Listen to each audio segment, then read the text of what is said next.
গত ৩১ মে রাজবাড়ী কুষ্টিয়া আঞ্চলিক মহাসড়কের কালুখালীর বাংলাদেশ হাট এলাকায় ইজিবাইককে পাশ কাটাতে গিয়ে গরুবাহী একটি ট্রাক নিয়ন্ত্রণ হারিয়ে খাদে পড়ে যায়। এতে ২ জন নিহত ও ১০ জন আহত হন। রাজবাড়ী কুষ্টিয়া মহাসড়কে প্রতিনিয়তই প্রাণ হারাচ্ছেন মানুষ।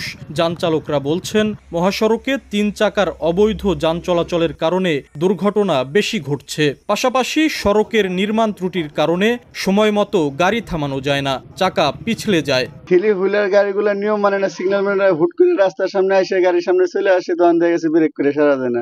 কিছু ড্রাইভাররা আছে অনেক বেপরোয়া ভাবে গাড়ি চালায়। রাস্তা তৈরি করার সময় তেল ভিটামিন বেশি দেওয়ার কারণে রাস্তাগুলো বৃষ্টি হলে চরমভাবে স্লিপ হয়, আর এই কারণে এই দুর্ঘটনাগুলো ঘটে।